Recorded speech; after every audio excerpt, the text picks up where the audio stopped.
Hello everyone, welcome back to our channel. এই ব্লগটা হলো পাক্কু বুড়ির জন্মদিনের ব্লগ। তোমাদের সাথে শেয়ার করা হয়নি কারণ ভিডিও ক্লিপগুলো ছিল পাক্কু বুড়ির বাপির ফোনে, তাই আমি শেয়ার করতে পারিনি। আমার ফোনে নিয়ে এখন আমি শেয়ার করছি। জন্মদিনের দিন দেখো সন্ধেবেলা আমরা কেক নিয়ে এসেছি, আর দুপুরের ভিডিও তো তোমরা দেখেছো, কিন্তু এই ভিডিওটা না আমি একদমই শেয়ার করিনি। আজকে 2 মাস পরে তোমাদের সাথে শেয়ার করতে চলে আসলাম। সন্ধেবেলা দেখো আমরা কেক নিয়ে এসেছিলাম, কেকটা সুন্দর করে সাজিয়ে গুছিয়ে নিচ্ছি এখন। আর পাক্কু বুড়িও সেজে গুজে রেডি। পাক্কু বুড়িকে কেমন লাগছে তোমরা অবশ্যই কমেন্টস করে জানিও। চলো তাহলে পাক্কু বুড়ি এখন কেক কাটবে, তোমরা ভিডিওটা দেখতে থাকো, আশা করি তোমাদের ভালোই লাগবে। পাক্কু বুড়ির ভালো নাম কি দেখেছো তোমরা? এখানে লেখা আছে দৃশিকা ভট্টাচার্য।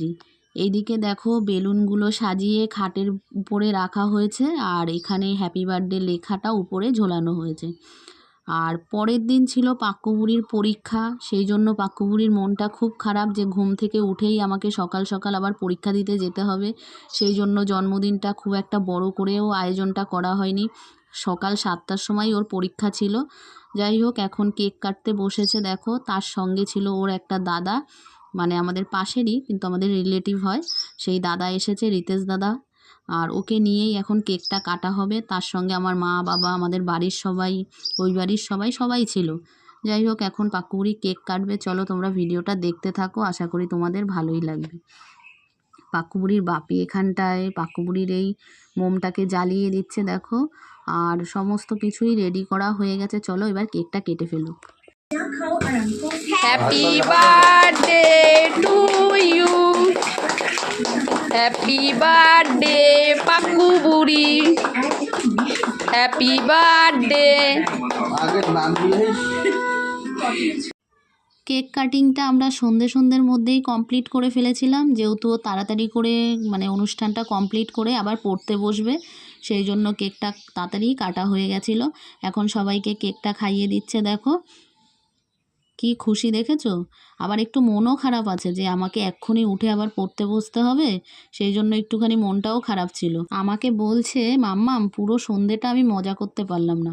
আর প্রত্যেকবার আমার সমস্ত বন্ধু বান্ধবীরা আসে, সবার সাথে কত মজা করি, কিন্তু এই বছরটা আমি একদমই মজা করতে পারলাম না আমার পরীক্ষাটার জন্য।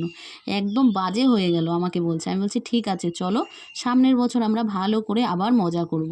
কোনো বছরই কিন্তু পাক্কু বুড়ির জন্মদিনটা আমরা ছোটো করেই করি না, মোটামুটি ঘরোয়াভাবে করলেও ওর বন্ধুবান্ধবদের ইনভাইট করি, কিন্তু এবছর পরীক্ষার জন্য ইনভাইটটা করা হয়নি।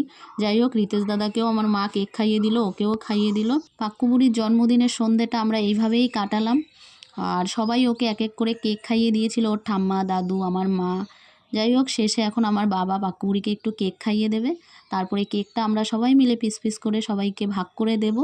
সন্ধ্যেটা আমাদের এইভাবেই কেটেছিল।